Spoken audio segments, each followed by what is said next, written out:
Hello everyone, कैसे हैं आप सभी। आई होप आप सभी अच्छे होंगे एंड आप सभी लोगों की प्रिपरेशन काफ़ी अच्छी चल रही होगी।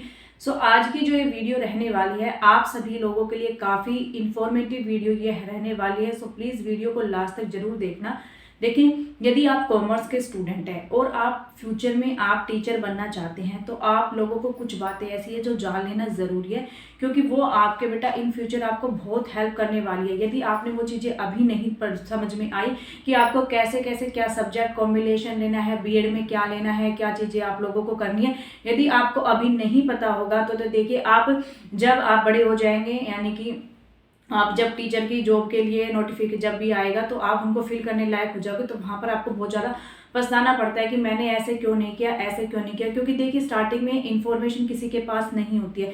जैसे जैसे आप चीज़ों को एक्सप्लोर करना सीखते हो तभी आपको पता चलता है, ठीक है। क्योंकि देखिए, हम भी कुछ ना कुछ गलती करके आए हैं कि हमें पछतावा होता है उस चीज़ का कि काश हम उस टाइम पे ये चीज़ें कर लेते तो हम इस चीज़ के लिए एलिजिबल हो जाते, ठीक है। तो इसीलिए ये वीडियो आप सभी के लिए है। जितने भी कॉमर्स के स्टूडेंट हैं, आप अपने आसपास जो भी जिसके भी पास कॉमर्स है तो उसको ये वीडियो सेंड कर देना, क्योंकि यदि फ्यूचर में वे टीचर बनना चाहते हैं तो उन लोगों को ये चीज़ें पता होनी चाहिए। क्योंकि बच्चे बहुत सारी मिस्टेक कर देते हैं क्योंकि उनके पास इंफॉर्मेशन नहीं होती है, ठीक है।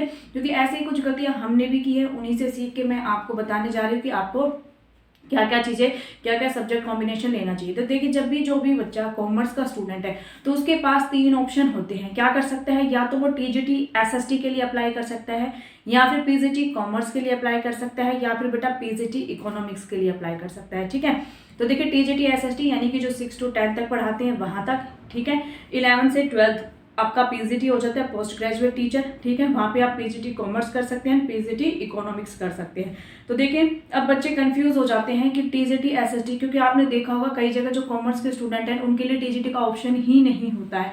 क्यों नहीं ऑप्शन हो पाता है? क्योंकि बेटा हम मिस्टेक कर देते हैं अपने सब्जेक्ट को कॉम्बिनेशन को चूज करने में। तो देखिए, टीजीटी के लिए आपके पास सबसे पहले आपके पास क्या क्या क्वालिफिकेशन होनी चाहिए, ठीक है। जब भी यदि आप टीजीटी एसएसटी का टीचर बनना चाहते हैं तो देखिए, आपके पास बीएड होनी चाहिए, साथ में ग्रेजुएशन होनी चाहिए, ग्रेजुएशन के साथ साथ आपका सीटेट लेवल 2 पार होना चाहिए। यदि आप दिल्ली में जॉब लेना चाहते हैं DSSB में तो सीटेट लेवल 2 आपका क्लियर होना चाहिए। यदि आप हरियाणा में लेना चाहते हैं तो आपका एचटेट लेवल 2 आपका क्लियर होना चाहिए, ठीक है। तो ये आपकी टीजीटी के लिए क्वालिफिकेशन होती है। तो देखिए, जो बच्चा आर्ट बैकग्राउंड का है वो तो इजिली ये सारी चीजें कर लेगा। प्रॉब्लम किसके पास आती है? कॉमर्स वाले स्टूडेंट के पास प्रॉब्लम आती है। क्यों? क्योंकि हम सब्जेक्ट कॉम्बिनेशन ऐसा नहीं ले पाते हैं जिससे कि हम टीजीटी के लिए अप्लाई कर सकते हैं। क्योंकि देखिए, कई जगह ऐसा है जिसमें कि जो कॉमर्स के स्टूडेंट है वो टीजीटी एसएसटी के लिए अप्लाई कर सकते हैं, ठीक है। लेकिन हम कुछ ऐसी मिस्टेक कर लेते हैं जिससे हम टीजीटी एसएसटी के लिए अप्लाई नहीं कर पाते हैं। वो कौन सी प्रॉब्लम होती है? देखिए, सबसे पहले आपको मान लीजिए आपने 12th पास की, 12th पास करने के बाद आपने बीकॉम की होगी। अब देखिए, बीकॉम में हमारा इकोनॉमिक्स का सब्जेक्ट होता है, सभी के पास होता है, चाहे आप बीकॉम ऑनर्स करो बीकॉम करो तो इकोनॉमिक्स आपके पास सब्जेक्ट है, ठीक है। अब हम गलती कहाँ करते हैं? जब हम बीएड करते हैं, जब हम बीएड करते हैं तो वहां पर भी हमें सब्जेक्ट चूज करने पड़ते हैं, 2 सब्जेक्ट हमें लेने पड़ते हैं। तो वहां पर हम गलती क्या करते हैं कॉमर्स के स्टूडेंट? या तो फिर हम क्या ले लेंगे, वहां पर कॉमर्स ले लेंगे, सेकंड सब्जेक्ट इकोनॉमिक्स ले लेंगे, या कोई लैंग्वेज चूज कर लेंगे। वहीं पर हम सबसे बड़ी मिस्टेक कर जाते हैं। क्योंकि जब भी देखिए आपको टीचर बनना है तो जिस भी सब्जेक्ट का आप टीचर बनना चाहते हो तो वो सब्जेक्ट आपके पास ग्रेजुएशन में भी होना चाहिए, पीजीटी के लिए आपके पास मास्टर्स में होना चाहिए, साथ के साथ आपका बीएड यदि आप करते हो बीएड में भी वो सब्जेक्ट आपका होना चाहिए। अब मान लीजिए आप टीजीटी एसएसटी के लिए अप्लाई कर रहे हैं तो आपके पास बीएड के अंदर आपको एक सब्जेक्ट एसएसटी लेना पड़ेगा, ठीक है। एक आप कॉमर्स ले सकते हैं, एक एसएसटी ले सकते हैं, या फिर आप इकोनॉमिक्स ले सकते हैं, या फिर एसएसटी ले सकते हैं। वो आपके ऊपर चॉइस है यदि आप टीजीटी एसएसटी को टारगेट कर रहे हैं तो, ठीक है। तो यही आपको ध्यान रखना है, जब भी यदि आप टीजीटी एसएसटी का टीचर बनना चाहते हैं तो आपको एक सब्जेक्ट एसएसटी लेना पड़ेगा बीएड के अंदर, ठीक है। अब हम बात करते हैं पीजीटी कॉमर्स के लिए। तो देखिए, पीजीटी कॉमर्स बहुत ईजी है, उसमें आपको कुछ नहीं होना चाहिए। आपको क्या करनी है, पहले अपनी बीकॉम करनी है, बीकॉम करने के बाद आपको अपनी एमकॉम करनी है, एमकॉम करने के बाद आप अपनी बीएड कर लेना। बीएड के अंदर आपका एक कॉमर्स सब्जेक्ट आपका होना चाहिए, ठीक है। मैंने भी यही किया है, graduation, post graduation and BEd में मैंने कॉमर्स एंड इकोनॉमिक्स ले रखा। मैंने भी क्या गलती की है मैं बताती हूँ।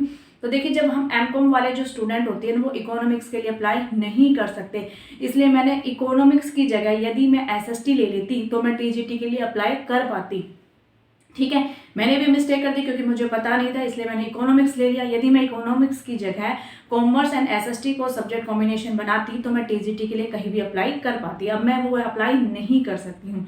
ठीक है, अब बात करते हैं पीजीटी इकोनॉमिक्स के लिए। पीजीटी इकोनॉमिक्स के लिए देखिए आपकी दो क्राइटेरिया, आपके पास मास्टर डिग्री होनी चाहिए इकोनॉमिक्स के अंदर। क्या होनी चाहिए? मास्टर डिग्री होनी चाहिए इकोनॉमिक्स के अंदर एंड आपका प्लस में बीएड होना चाहिए। ठीक है, आप सभी को पता होगा पीजीटी के लिए मास्टर डिग्री एसेंशियल होती है। ठीक है, आप ग्रेजुएशन के बाद पीजीटी टीचर नहीं लग सकते, इसलिए आपको वहां पर मास्टर डिग्री रिक्वायरमेंट होती है। तो आपको क्या करना है, पीजीटी इकोनॉमिक्स के लिए आपकी मास्टर डिग्री इन इकोनॉमिक्स होना चाहिए। अप्लाइड इकोनॉमिक्स हो सकती है, चाहे आपकी बिजनेस इकोनॉमिक्स हो, वो चल जाएगी। और एटलीस्ट 50% मार्क्स के साथ आपके होनी चाहिए, प्लस में आपकी बीएड होनी चाहिए। ठीक है, अब देखिए यदि आप कॉमर्स के स्टूडेंट है, अब आपने सोचा कि ना तो मुझे टीजीटी एसएसटी करना है, ना ही मुझे पीजीटी कॉमर्स करना है, भाई मुझे तो इको का टीचर बनना है। तो अब आप क्या करोगे? तो देखिए आप 12th करेंगे, 12th के बाद आप मान लीजिए आपने बीकॉम ले लिया तो उससे कोई प्रॉब्लम नहीं होगी। बीकॉम करने के बाद आपको क्या करना है, जब भी आप मास्टर्स करें तो मास्टर्स आपको हमेशा इको ऑनर्स से करनी है। एमकॉम इको ऑनर्स आप कर सकते हैं, ठीक है, या फिर आप बीए इको ऑनर्स कर सकते हैं। यानी कि आपकी मास्टर्स के अंदर वो स्पेशलाइज डिग्री होनी चाहिए जिसके आप टीचर बनना चाहते हैं। ठीक है, तो यदि आप अभी से अपना डिसाइड कर लेना कि आपको किस चीज का टीचर बनना है इन फ्यूचर। कॉमर्स का बनना है तो इजी है, स्टेप बाय चलते जाओगे हो जाएगा। प्रॉब्लम वहां आ जाती है जब आपको इको का टीचर बनना पड़ता है, या आप टीजीटी एसएसटी चूज करना चाहते हैं तो वहां पे बहुत ज्यादा प्रॉब्लम आप लोगों के लिए क्रिएट हो जाती है। तो आप पीजीटी को इकोनॉमिक्स बनना चाहते हैं तो ग्रेजुएशन करने के बाद जब भी आप पोस्ट ग्रेजुएशन करेंगे उसमें आपको इको को लेना ही लेना है। ठीक है, और जो बीए वाले स्टूडेंट्स हैं वो भी क्या कर सकते हैं, अब बीए करने के बाद जब भी आप एमए करें तो एमए के बाद आप एमए में आप इको ऑनर्स ले सकते हैं, जिससे आप पीजीटी इकोनॉमिक्स के लिए भी क्या कर सकते हैं, अप्लाई कर सकते हैं। तो दो कॉम्बिनेशन होती है पीजीटी इकोनॉमिक्स के लिए, मास्टर डिग्री इन इकोनॉमिक्स होनी चाहिए, साथ में आपकी बीएड होनी चाहिए।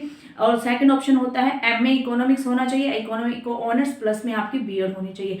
बार बार मेरे पास बच्चों के कमेंट आ रहे थे कि मैम, एक बच्चे का कमेंट तो ये था कि मैम एमकॉम वाले इकोनॉमिक्स के लिए एलिजिबल है, तो बिल्कुल भी नहीं है। एमकॉम वाले जो स्टूडेंट है, यदि आपने इको ऑनर्स नहीं किया है तो आप इको के लिए एलिजिबल नहीं है। ठीक है, क्योंकि जो इको हम पढ़ते हैं वो डिफरेंट होती है, वो हमारा मान लीजिए प्रॉपर इकोनॉमिक्स के नाम से एक सब्जेक्ट नहीं होता है। ठीक है, उसमें हम किसी ना किसी नाम से हमारा इको जोड़ दिया जाता है, उसी के अकॉर्डिंग हम उसमें पढ़ते हैं। लेकिन जो इकोनॉमिक्स होती है उसमें बहुत वास्ट सिलेबस होता है, 15 to 16 उसको कैटेगरीज में डिवाइड किया गया है। वो सारी चीजें हमें पढ़नी पड़ती है जब हम इको ऑनर्स करते हैं। ठीक है, तो इसीलिए एमकॉम वाले बिल्कुल भी एलिजिबल नहीं है इकोनॉमिक्स के लिए, याद रख लेना यदि आपने इको ऑनर्स नहीं कर रखी है। सेकेंड क्वेश्चन था, मैम मेरे बीएड में सब्जेक्ट इंग्लिश एंड एसएसटी थी तो क्या मैं इंग्लिश एलिजिबल हूँ पीजीटी कॉमर्स के लिए? तो देखिए आपने सबसे बड़ी मिस्टेक क्या कर दी, अब आप पीजीटी कॉमर्स भी अप्लाई नहीं कर सकते, क्योंकि आपने बीएड में क्या ले लिया है, आपने इंग्लिश एंड एसएसटी को क्या चूज कर लिया है, आपने सब्जेक्ट कॉम्बिनेशन चूज कर लिया है, जो आपने सबसे बड़ी मिस्टेक की है। ठीक है, आपने एमकॉम कर लिया, बीकॉम कर लिया, फिर आपने बीएड में क्या कर लिया, वो सब्जेक्ट आपने लिए ही नहीं जो बेटा आपने पढ़े थे। तो ये गलती आपने कर दी है, इसलिए आप पीजीटी कॉमर्स में अप्लाई नहीं कर सकते। ठीक है, याद रख लेना। तो ये वीडियो थी आप सभी के लिए बहुत ज़्यादा इन्फॉर्मेटिव, और आप सभी को पता है हमारी पीजीटी कॉमर्स की, इकोनॉमिक्स की और जो बाकी सब्जेक्ट्स हैं उनकी और वैकेंसी DSSB में आ चुकी है, सभी लोगों को इसके बारे में पता होगा। तो ठीक है, पीजीटी कॉमर्स की आप सभी को पता है मैं प्रिपरेशन कराती हूँ। तो जैसे ही हमारा HTET का एग्जाम हो जाएगा उसके बाद में जो ये आपकी न्यू वैकेंसी आई है पीजीटी कॉमर्स के रिगार्डिंग, उनकी आपकी डिटेल में सारी वीडियोस लेके आऊंगी। पहले कॉन्सेप्ट फिर PYQ, ऐसे हम कंप्लीट सीरीज करने वाले हैं। आई थिंक हम फेब से वो सीरीज स्टार्ट कर देंगे, तो जल्दी से चैनल को सब्सक्राइब कर लेना, क्योंकि आपको वहां पर डिटेल में सारी चीजें मिलने वाली हैं। जैसे अब मैं PYQ करा रही हूँ, तो जब मैं PYQ नहीं कराऊंगी, पहले आपको कॉन्सेप्ट कराऊंगी फिर आपको PYQ कराऊंगी। ठीक है, तो जो बच्चे अभी भी जो डेटाबेस पे पीजीटी की प्रिपरेशन कर रहे हैं तो उनका जो एग्जाम डेट है उसके बारे में भी क्वेश्चन आता है, उसके रिगार्डिंग एक मैं स्पेसिफिक वीडियो बनाऊंगी। आप मुझे कमेंट सेक्शन में पूछ लेना, ठीक है, कैसे कैसे वो वीडियो आने वाली, कब आपका एग्जाम होने वाला है। यदि आपकी कोई भी अभी भी कोई क्वेरी रह जाती है, कोई क्वेश्चन रह जाता है, तो आप वो मुझे कमेंट सेक्शन में लिख देना। इस वीडियो का मैं फर्दर वीडियो बनाने की कोशिश करूंगी जिसमें आपके सभी डाउट क्लियर हो जाएंगे। सो मिलते हैं नेक्स्ट क्लास में, bye bye and take care.